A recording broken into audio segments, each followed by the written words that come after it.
Well, that happened fast.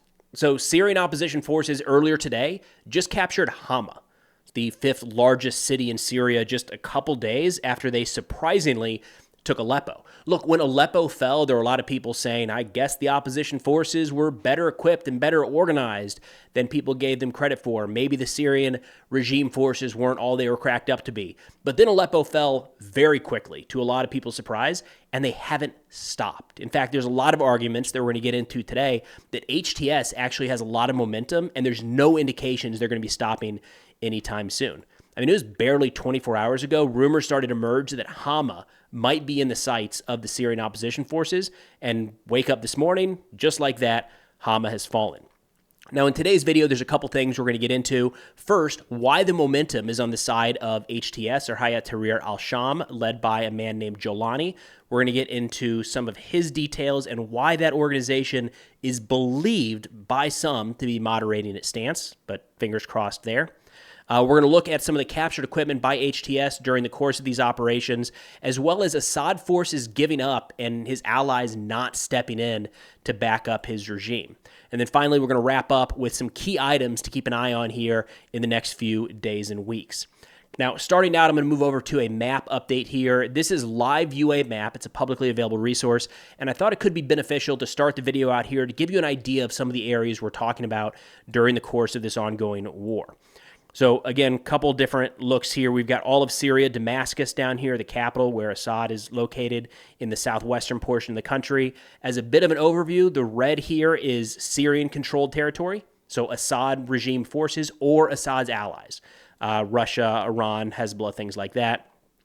The green down here in the bottom right, this is actually the Antav garrison, right in this location here. That's one of the larger U.S. bases in the region. Up here in the yellow, the Syrian Democratic Forces, SDF, and the U.S. does have a couple bases here along the Euphrates. We're going to talk about those a little bit later in today's video. Green is the HTS area, and we'll see just how much that actually changed here in recent days. And then these gray circles are, an Islamic State presence of sorts. Notably, we actually haven't seen a lot from Islamic State in the last week or so. There's a couple different ways to look at that. Islamic State does still very much exist in Syria. They've been significantly degraded by the United States, SDF, Russia, and others throughout Syria over the years. But we haven't seen much of anything. So one argument is that they're just waiting to see if there's a power vacuum they can fill. The other argument is they don't actually have the capability to take advantage of any of this ongoing chaos. Now, shifting over here to northwestern Syria, where the majority of the fighting has happened in the last week, to give you an idea of how much territory HTS, or Hayat Tahrir al-Sham, has taken, look at this. So this green, again here, this darker green is the area HTS now controls. This little bit here in Idlib is what HTS controlled prior to the start of their offensive last week. So this little section here, HTS, all of this that is light green right now was red just about a week ago. So at the time when this offensive kicked off, people said, oh my God, they're actually moving on Aleppo. They're headed in that direction. Could they possibly take what is, arguably one of, if not the largest city by population in all of Syria? There's been a lot of internal displacement over the years. That's hard to measure. But they quickly not only moved to, but through and captured all of Aleppo. Zoom out a little bit here to give you an idea of the scale of the territory that they have since taken, which should be taken with a grain of salt, right? And we saw this with the ongoing war in Ukraine, where just because military forces move through an area does not automatically mean that they fully control that territory. It's a little bit different here, though. It's not so much about having a military presence throughout that entire territory, and much more about having the support of anybody who is inside of that area. Now, after taking Aleppo, the HTS forces, led by HTS, I should say, there are a bunch of different aligned factions, to include some pretty extremist ones, all things considered, that have fought alongside them, moving south down here towards Hama. And it was yesterday afternoon we started to get some information that Hama might be in trouble. There's an indication that that opposition forces were moving in on this location. And before long, we started to see a couple different entrance and exit routes taken over by HTS, which is a problem for a lot of people. And then wake up this morning, a couple hours later, and Hama has fallen. In fact, there was an announcement put out by the Assad regime saying that they chose to not fight for Hama because they wanted to spare the civilians of having to go through an urban combat situation, which is, I'd be skeptical of that claim. First off, it looked like a lot of opposition forces were fleeing at baseline, but also throughout this entire war, Assad has not really been hesitant to bomb civilian centers from start to finish and conduct significant urban operations that have razed entire cities to the ground. The idea that all of a sudden right now he's saying, wait a minute, let's see what we can do to save the civilians in Hama is a bit rich, all things considered. Now, before going back to some videos of the recent operations, I did want to show some other locations on the map here. There's a couple areas in the western portion of Syria on the coast of the Mediterranean worth calling out. The first is right down in here, Tartus. This is the location of the Russian naval base. So to give you an idea, zoomed out a little bit here, it was not anywhere near some of these opposition forces, but in recent days, you can see how quickly they've moved down, and all of a sudden, they're not too far away from the Russian naval base, the only Russian naval base in the Mediterranean, and arguably the only reason that Russia is in Syria at all, to maintain this location. But it's not just Tartus. Just north of there, in Latakia, in this location here, you have a pretty significant Russian airfield. This is where a lot of the Russian airstrikes, specifically in Idlib province, have been taking place or have been emanating from. So as Syrian opposition forces continue to move south, and just in the last few days, they've been dropping flyers on Homs, saying they're coming there next and telling the Assad forces there, hey, it's okay to surrender, and more on that in a second. We're heading in your direction. If they get down here, it's entirely possible that the Russian forces in Latakia and Tartus will be cut off from the rest of Syrian territory. It's not crazy that in the next few days here, we might see some significant moves by Russia as it relates to Syria. I will link that map in the description below if you want to check that out. Again, live UA map, publicly available resource. Now, looking into a couple indications as to why the HTS-led rebel or opposition forces at this point, jihadis, I should say, right? In fact, there was a good podcast that'll link in the description below yesterday put out by Generation Jihad, where the title of it was something along the lines of, in Syria, sometimes the enemy of my enemy is also my enemy. And these are guys who have been knee-deep in understanding the Middle East for 20-plus years at this point, have some really good perspective on kind of exactly who HTS is and the type of organization they might end up being once they take more control inside of Syria. So when looking at a couple of the indications as to why they're really not stopping and may not stop anytime soon, there's a couple key aspects here. First, we are seeing Assad's forces flee, a lot of them running away, a lot of them being killed. We're seeing a lot of bodies, a lot of them being captured and apparently being treated okay. And I just mentioned a minute ago, there have been indications that flyers and leaflets, pamphlets are being dropped over, Syrian regime-controlled areas saying, hey, Assad forces, give up. It's okay. We're not going to behead you or torture you, like we saw from some Islamic State factions and other extremist organizations in the Syrian civil war historically. So, if that's the case, and you're some of these Assad forces, you recognize that this is a situation where you don't have to fight to the death, especially if you see this organization moving relatively rapidly. Again, take it back to where Islamic State moving across portions of eastern Syria, western Iraq 10 or so years ago, that group was just straight executing people they didn't like. So you fought to the death or you got out of Dodge.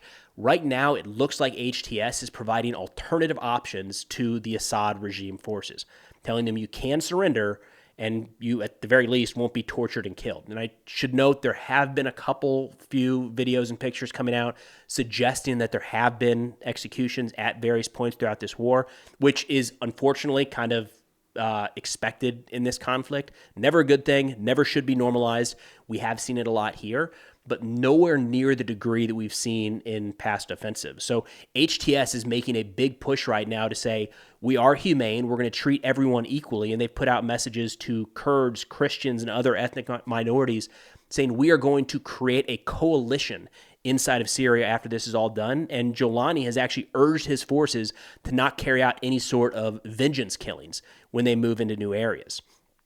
So one of the things to keep in mind is if Assad's forces see that it might actually be in their benefit to give up, we might see more of that. And these guys might decide to not stand and fight.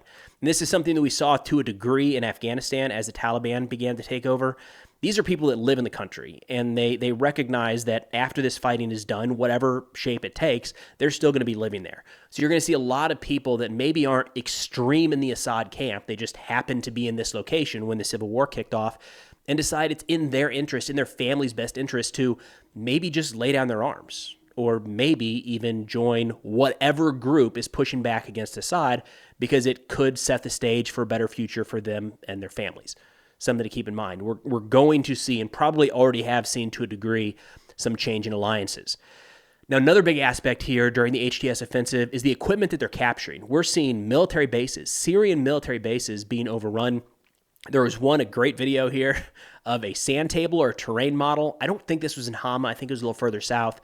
These are planning tools for any military. I've been a part of a bunch of these. It's not the way that a sand table or terrain model is used is to rehearse an operation just before it takes place. So the planning and the resourcing has already been done for an operation like this. And a video came out of an HTS fighter moving through one of those terrain models, kicking it over. Those terrain models show friendly and enemy locations, headquarters locations, expected defensive positions where you might run into significant opposition. It's not good that an enemy ever comes across that. That's the kind of thing HTS is coming across in some of these Syrian military bases. They were running away so quickly that you can still see paper scattered on the floor. It looks like trucks left behind. And then the military equipment. Oh my God, the military equipment. HTS at this point has quite a few Russian T-90 tanks. That is the most advanced Russian main battle tank. And I should note, all of this equipment that they've taken so far, it's Russian-made, of Russian origin. My understanding throughout all of this is they have not actually engaged Russian forces. So all of this was equipment that was sold or given to Syria under Assad by the Russians. But this terror group, U.S.-designated terrorist group that is HTS, now has a bunch of T-90 tanks, like half as many as Ukraine has captured throughout the entirety of that war. I think HTS is like 6 now. Ukraine was like 12, maybe more. Either way, they picked up a BM-30 Smerch. That's a large multiple-launch rocket system. Looks like the cab on this one was pretty damaged, maybe not functional, but the launcher appears to be intact. That's an issue. They even picked up yesterday a radar for an S-300 or S-400 surface-to-air missile system or air defense system. That did not make the Russians very happy. In fact, there was a comment here from MilInfo Live, a Russian mill blogger, who said, quote, "The possible fall of such a system into the hands of Ukraine in the West with its subsequent study threatens extremely unpleasant consequences for the future." He's right. These radars, in a sense, are the ones that are being used across Russia to try to protect against things like Ukrainian Storm Shadows and ATACMS being fired into Russian territory. So if there is a way for the United States or the UK or anybody in the West, really, to get their hands on some of the technology in this S-300, S-400 radar, even if it is an export model, it can do a lot of damage to Russia, right? We might be able to identify certain ways to bypass that detection system. Now, another key piece that we're seeing from HTS continually, and this is interesting, it's like a new age of jihad in a way. We're seeing a lot of infrastructure projects roll out right away. There were QR codes put up on the streets of Aleppo like 48 hours after HTS took over. We've already seen pictures and videos of trucks rolling in with food, bread, and water to provide the civilian population. We've seen traffic cops put right back to work. We've seen crews on the roads picking up debris after the fighting was complete. Again, none of this means that HTS is a good organization. It means that they're smart and they recognize the impact of having the civilians on their side, and they wasted no time in moving some of these organizations into what a lot of people probably thought was still going to be a war zone at this point. They had them ready to go. Now, another reason that I think we might be seeing the end, and this is a bold prediction, I got it, but might be seeing the end of the Assad regime in Syria, is their allies don't appear to be doing anything at this point. We've talked about Russia already a little bit, their bases where they may be at risk if HTS continues advancing. There were some rumors the other day that the Russian Navy had evacuated the Tartus base. That, from what I can tell, that wasn't true. It looks like they were conducting a naval exercise, something we talked about in our last video. They moved some ships out in the Mediterranean. Russia said it was all part of the plan, like had nothing to do with current events. Either way, it does look like those Russian ships are back in port. And in fact, yesterday, there were some reports of Russia firing cruise missiles from some of those ships against HTS targets in Syria. So from what I can tell, Russians are still in port there. However, there has been some movement spotted of Russian troops, so actual Russian soldiers in Russian military equipment, moving around in Syria. Be hesitant to say exactly what this means at this point, and wouldn't read too much into it. I have seen the exact same video presented both as this is Russian reinforcements rushing forward to help Assad and his forces hold certain areas of the front, and that same video has been shown to present Russian forces fleeing the front as HTS captures more territory. So is Russia fleeing the battlefield, or are they moving reinforcements forward? Again, I wouldn't read too much into that right now, but there is still a big question about what are Russian forces on the ground going to do as HTS continues their advance. Another big one here is Hezbollah. We mentioned in the last video how there's no indications that Hezbollah is going to be providing any assistance to Assad. In fact, going so far as to say, don't worry, guys, looks like you got this, when they clearly don't. We're also not seeing a lot from Iran at this point. Now, it's possible that Iran kind of sees the writing on the wall here, and after they essentially lost Hamas and most of Hezbollah, they don't want to risk maybe some of their Iraqi militias on what they might view as a lost cause in Syria. That's speculation on my part, but again, at this point, we're really not seeing very many or any of the significant Iranian-backed Iraq militias move into Syria, even though some of them are kind of talking a big game. Now, speaking of allies, we mentioned in a previous video that the U.S. had conducted airstrikes in portions of eastern Syria, and we got some announcement on that, actual confirmation from U.S. Central Command, who put out a statement saying on December 3rd, U.S. Central Command forces successfully destroyed several weapon systems in the vicinity of military support site Euphrates that included 3 truck-mounted multiple-launch rocket launchers, a T-64 tank, an armored personnel carrier, and mortars that presented a clear and imminent threat to U.S. and coalition forces. The self-defense strike occurred after the truck-mounted multiple rocket launcher, armored personnel carrier, and mortars were fired towards U.S. bases. The U.S. mission in Syria remains unchanged as the U.S. and coalition forces continue to focus on the enduring defeat of ISIS.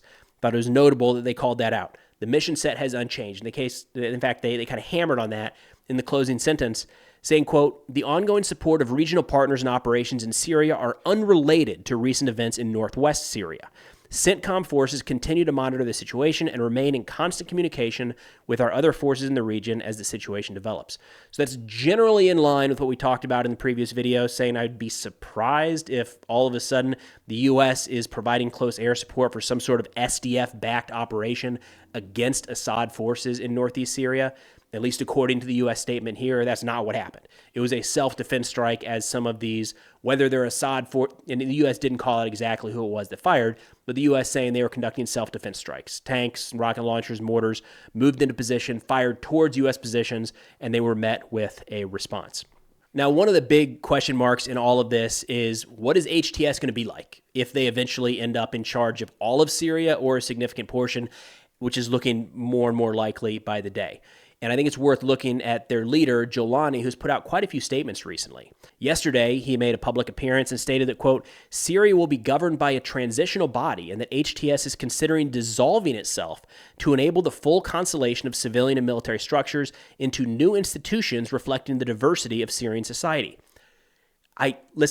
I want to say it again. Jolani is saying all of the right things, and from what I can tell, he's doing all of the right things. However, this is a Salafi jihadi organization with historic ties to Al-Qaeda and Jolani specifically to Islamic State.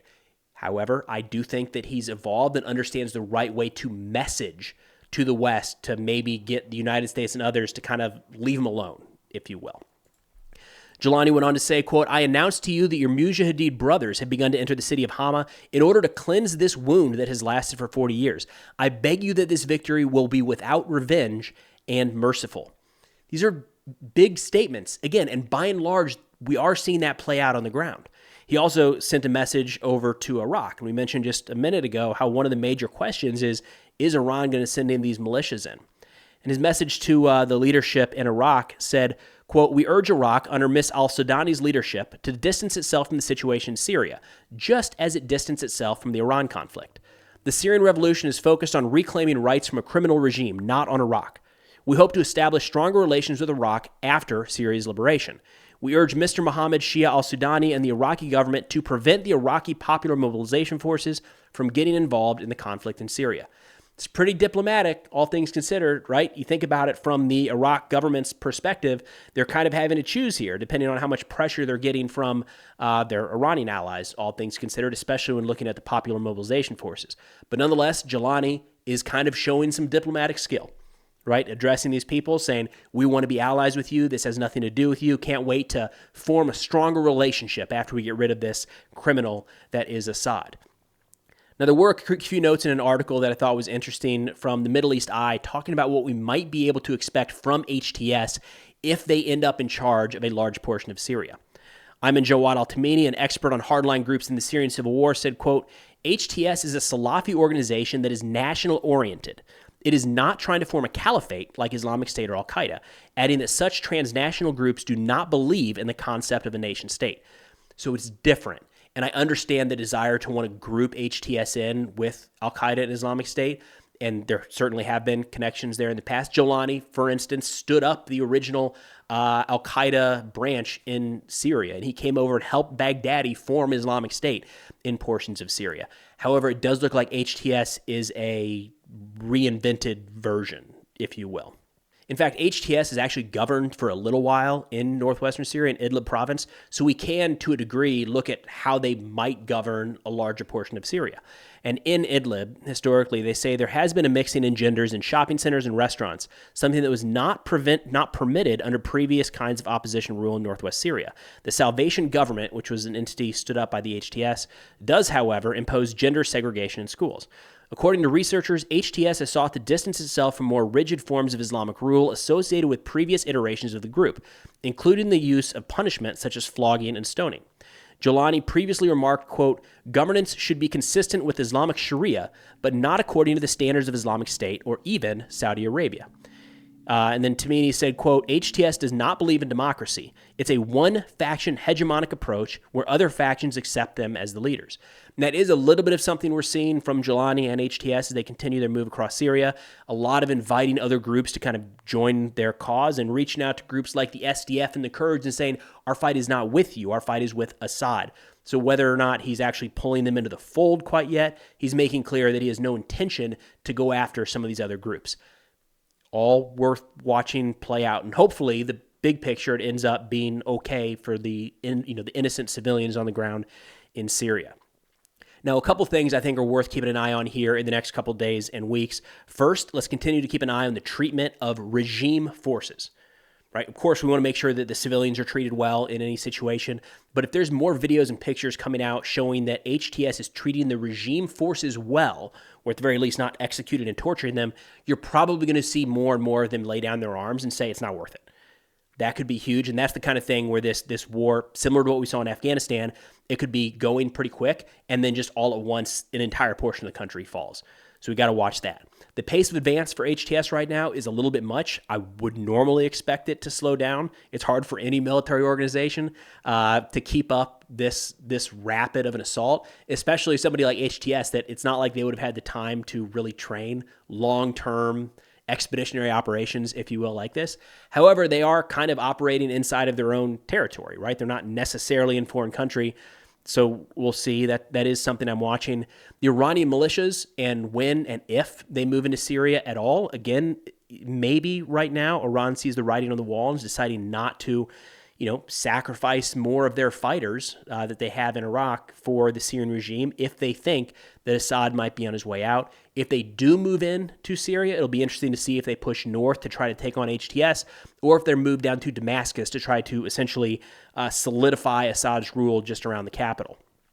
And then the last one here, still a pretty big question mark, is what is Turkey going to do? We, by and large, haven't seen anything done by the Turkish government, whether they're directly involved in the conflict themselves or push some of their forces like the SNA to try to capture more territory up north. It kind of looks like they're just playing a wait and see, but they are a significant player in this war and largely haven't done anything to this point. Look, I know it's a lot. It's a complicated conflict that is unraveling fast, but hopefully this was helpful to break it down just a little bit. That's all I got for now. Thanks for watching, and I'll see y'all next time.